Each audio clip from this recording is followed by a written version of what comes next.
We start with a cinematic of the first story's events where Corvo reached so far deep in his bag he reached the fries at the bottom to retake Emily's throne, and we find out she was crowned empress, and a setup of the second game where the crown killer was conveniently killing all of Emily's enemies, just like how Stalin's enemies were all mysteriously killed when he took power. So that was lucky for both of them, although it looked kind of fishy to everyone else and had everyone as skeptical of the government as Facebook moms are to common sense. And Corvo is officially confirmed to be Emily's daddy. Well, no, he was her mom's daddy, he's just her dad. We start with our captain of the guard all touchy on us, leading me to assume Emily's favorite choice of tool is the scissor. Before everyone hails us, Corvo shocks the world and speaks, but this is the anniversary of our mom's death, which we celebrate for some reason as we sit on our throne. What the fuck is this? Did they get this on the IKEA clearance section or something? Bro, I can afford this after giving a couple back alley crack addicts a blowjob behind the local Arby's. In any case, the Duke of one of our countries, Sarkonos, comes in with his wooden soldier army, who are pretty much those soldiers from Star Wars, but with better aim, and brings our mother's sister. Now that's a twist. Who launches a coup d'etat, which Emily eloquently responds with, "If you really are my mother's sister, you're welcome to stay as long as you like." No, Emily, you don't give your usurper a place to sleep like a fucking girl's sleepover. Are you high? Holy mother of all things dummy thick. Maybe Flat Stanley here has a point. Corvo can't kill her for some reason, while we get bitch slapped by one of our traitors before she vacuums Corvo's mark of the outsider. And we get a choice, Emily or Corvo. We already played Corvo before in the first game, and he has the same abilities as the first one, so I go for Emily this time as Medusa turns our dad not daddy to stone. Captain Mayhew gets caught lacking and stabbed. Rip. Before the suburban dad with a white picket fence takes our ring, which unlocks a vault filled with gold, and our escape. We literally climb out a window into another room, so you know someone's gonna get fired after this, as Captain Mayhew, before dying, tells us someone wants us urgently at the docks, so we take out Ramsey, use the key to unlock our vault, lock him in there, which, I mean, he got what he wanted, all the gold of the vaults, but now he can't escape because we have one ring, and the other is turned to stone, so have fun living off portioned grapes and your own urine, you piece of shit. Apparently, Emily swings straight as we get to her sex dungeon where her boyfriend left a note.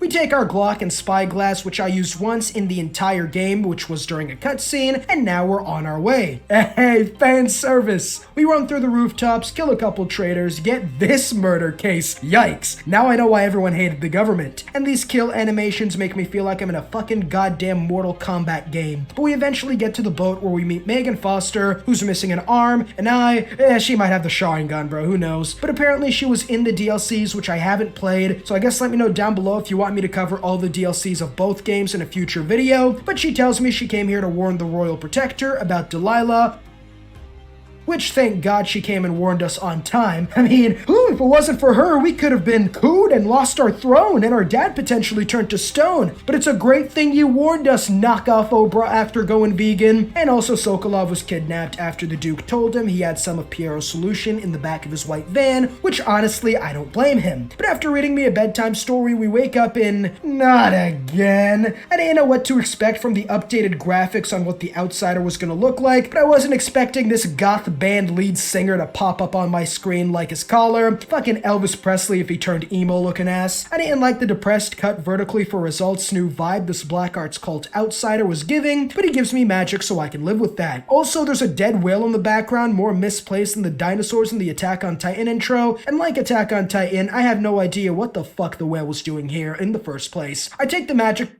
and we get this heart with our dead mother stuck inside, as if the dead heart couldn't get even creepier. We get some foreshadowing of who we have to eliminate, as we get another cinematic on Emily vowing to get her throne back from the Wicked Witch of the West. We get some new abilities with Emily, which you can read for yourself if you want, because I don't want this video to enter the right opinion territory. We find out Sokolov figured out the plot of the Crown Killer, and like communists in 20th century America, disappeared. So that was lucky for them. So now I have to go to Karnaka, find Sokolov's ally Hypatia, who might help help us find Sokolov's location, as she's on the inside with the current government, and figure out who the crowned killer was. Like a Sherlock Holmes story in a way. No Samuel, my boy, this time, as we get stub-armed Oprah after going vegan to take us to our mission. Instead of a regular shop, if you want items, you have to get it through a black market dealer, which is available in the civilian area of every level, which I like. And no more stocking up on sleep darts, which is literally my entire strategy in the first game, and at this point I realized I was about to get bent over and punished more severely than breathing near a drunkard abusive stepfather. Nigga, did I just catch you having fun?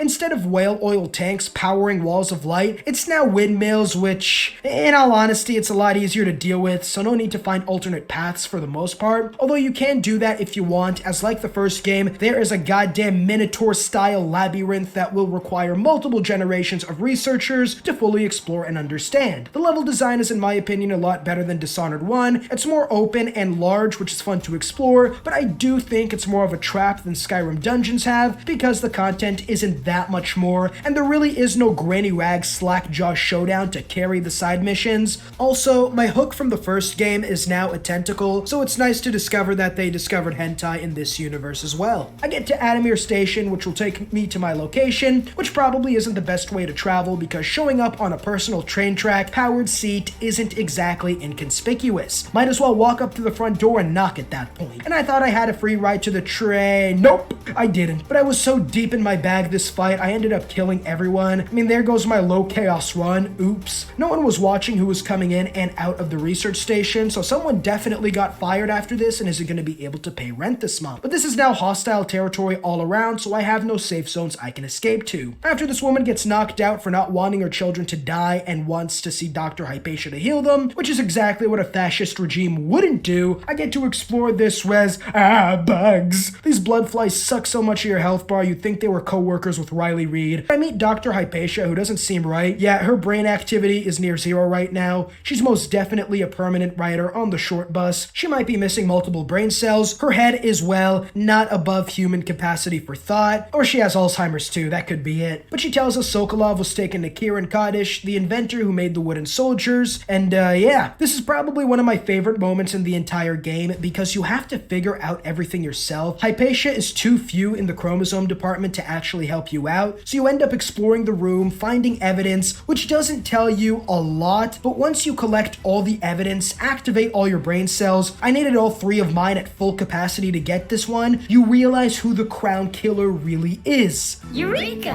What the fuck is that? Wolverine? Stop! Uncle, I'll be a good girl, please. Easy. After finishing the level, I realized something. I forgot the non-lethal ending, which in part was due to the exhaustion of all my brain cells working at 100% capacity for over 30 seconds, but I go back, and in the back of the room, there is a Walking Dead zombie who hacks cognitive and speech functions, and he tells us Hypatia is the crown killer after developing some Teenage Mutant Ninja Turtle ooze for the minor's colon cancer that went wrong. The Duke kept her under lock and key and force-fed her this ooze to keep her alter personality ego as the crown killer to get people to hate us so the coup could go down easier, kind of like a twisted Batman. He tells me how to make the counter serum before... Oh my god.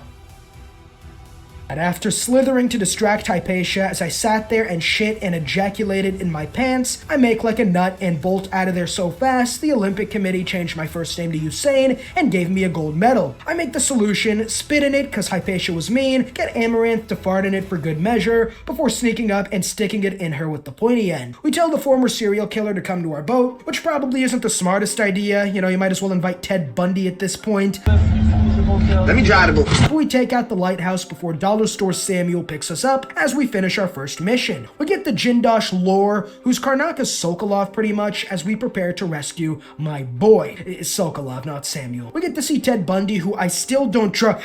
Oh my god, look at all those elixirs. Yes, you are my best friend. I'm gonna tier 3 sub. Allow me to father your children, my lady. We go to our second mission, Clockwork Mansion, kill Jindosh, and save Sokolov. As we get ready to compete with Russia after sanctions in the black market, she tells me the mafia is coming. I thought I was joking about Russia being here. What the fuck? I hide before realizing, wait a minute, I'm the main character. So I walk up, stick the chamber in this monkey ear's mouth, and empty the magazine. The black marketer realizes I'm the new Big Daddy and finally takes my order. Ay, ay, ay, I had to do all that just to get her to take my order? What is this, Popeyes? I go to the train station, get in the invisible Batmobile, and I'm off to the restricted area of this level. I get to the blockade just before the mansion, finally common sense defending a high-value target. In any case, you can find the coin, which I assume, like the boils in the first game, is different each time, or where you could do what I did and find a key on one of the guards, go through the side fence, and go, hey,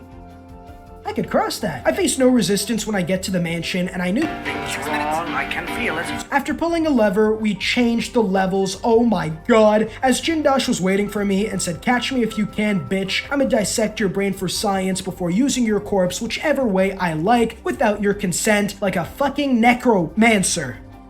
What the fuck did you think I was gonna say? I wasn't gonna let Phineas from Phineas and Ferb show me up, so I had to go hard. This level was pretty tough, as the enclosed spaces and the levers you have to pull made this a mind game with the soldiers breathing down your neck like sitting in front of Shrek in middle school. But we finally get to where Sokolov is kept, where you have to step on pressure plates and manipulate them, while the many-armed guy from Star Wars is hunting you down, but we finally get to him. Sokolov, the only recurring sideman from the first game who appears in the sequel. Wait a minute.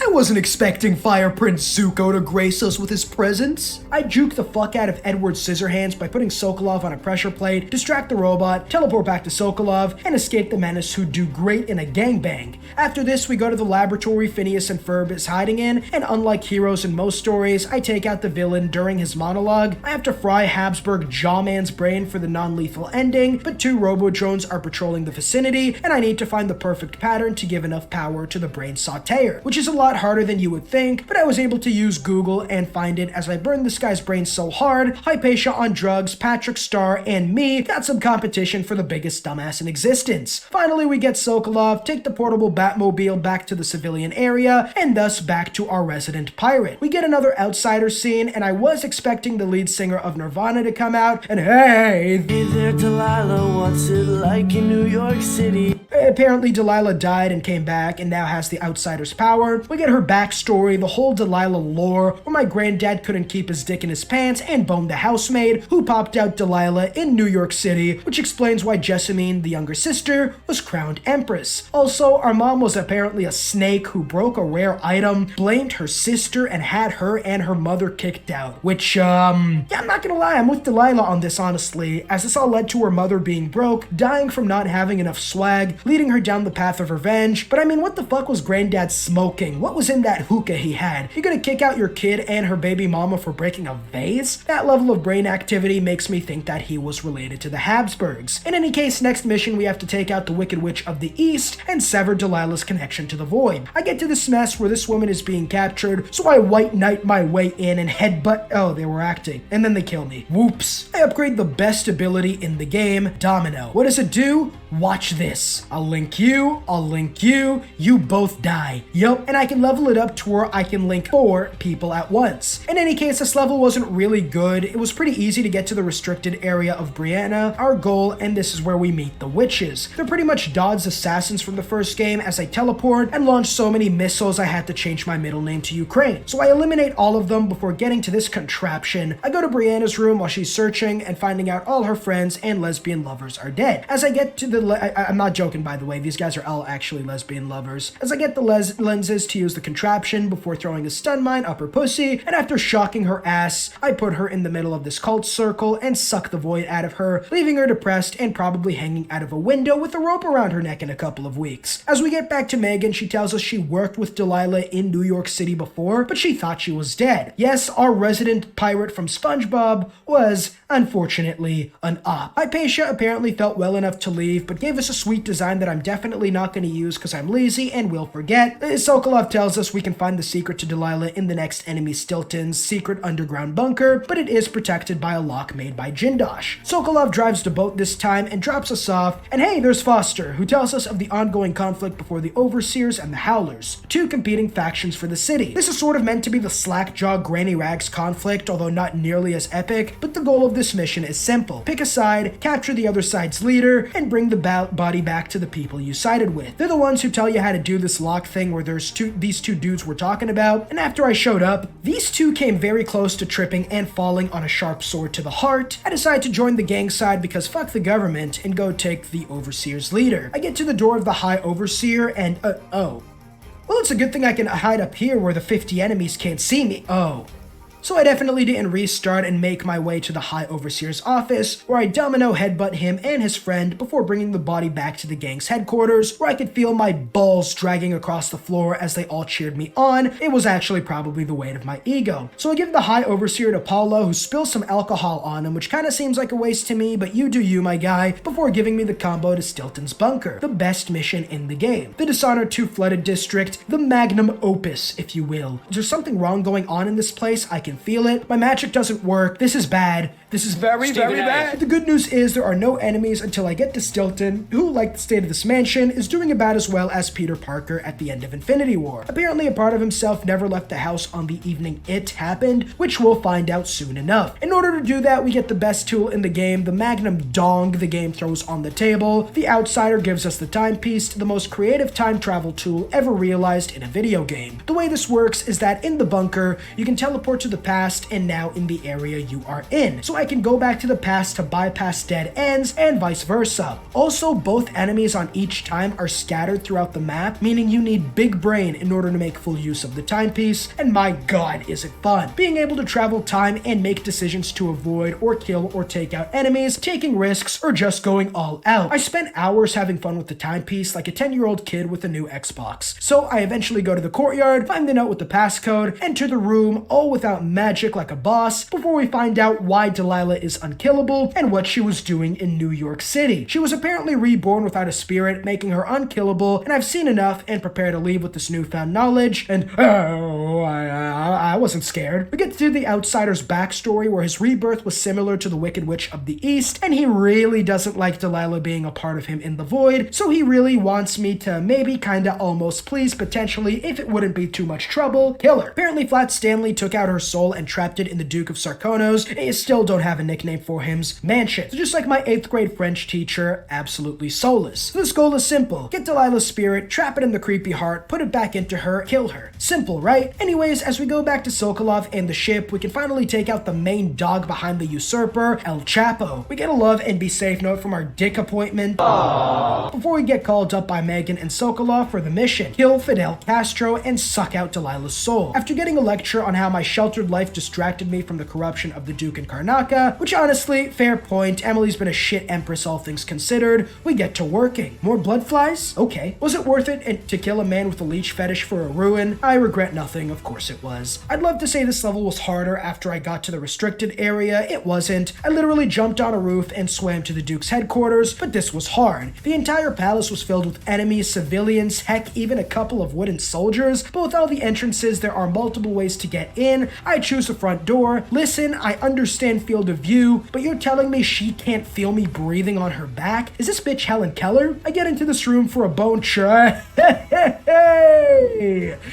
Now don't scream. Look, I told her to shut the fuck up. It's not my fault. Was it worth it for the 2 health elixirs though? Of course it was. I get to the Duke's chambers, take out the Duke, and search up Google for the non-lethal ending, because I was lost at this point. Now the non-lethal ending for this mission is that the Duke has a body double who you can easily zero in on because he smokes and is a good guy to be around. You're supposed to find this double and find the non-lethal ending, but him and the Duke spawn in one of 5 spots each, and I thought I had the Duke's body double because of the dialogue, but I didn't, and I don't want to spend hours searching for the body double, so I'll save this non-lethal ending for another time for more content, and not as an excuse because I'm lazy, just like I don't want you guys to like and subscribe if you're enjoying the video. I take the Duke and his key to the vault they're keeping Delilah's soul in. Finally, I say a heartwarming goodbye to my mommy to make room for Delilah's soul. Whoa. Part of my half-sister, only her flesh remains.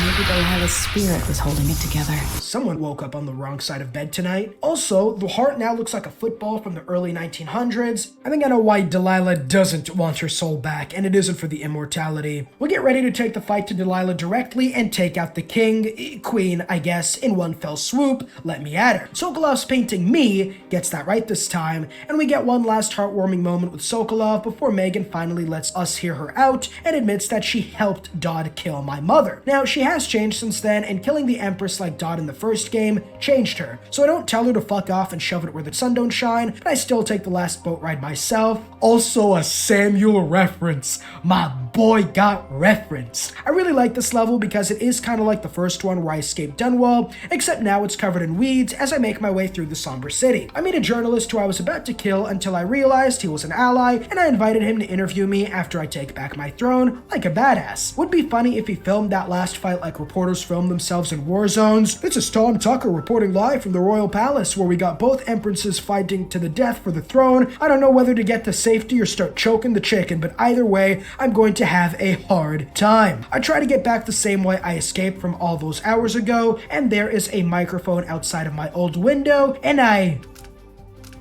the people of Dunwall, those of you surviving here in the shadow of the tower where I was born.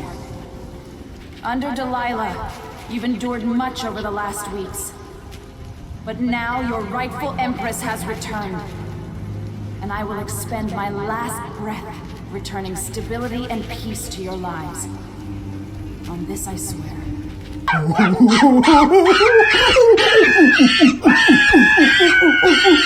Cold, just fucking cold. Imagine going to your enemy cities and taking over their propaganda stations. Now, this did attract some attention, but at this point I am a professional shirt maker, so I did my job. Finally, we get to a war zone. Apparently the Abbey attacked Delilah's castle and got slaughtered by the witches. Anyways, I'm sure I'll do better. There were a lot of enemies defending the last JoJo boss, but it was pretty simple, honestly. Walk around or sleep dart them. I find a sewer and begin my journey to find Master Splinter, learn ninjutsu, and take out Delilah before finally finishing off the shredder. Or I could enter Dunwall Tower and kill Stanley too, that works. This last level, honestly, like the first game, really added nothing. It's everything we had before with witches and wooden soldiers, and my wood was soft because of how uneventful and kind of boring this last level was. But we can find Delilah's notes on her plan, where she needs a very specific amounts of runes and corrupt runes to master the energy of the void to shape reality to her liking, because the subjects in real life don't like her due to the overgrown weeds and dictatorial tendencies that would make Stalin blush. So yeah, I could see why they wouldn't like her. So theoretically, this thing says if there were maybe an extra dark ruin charm or something, a corrupt bone charm, I could,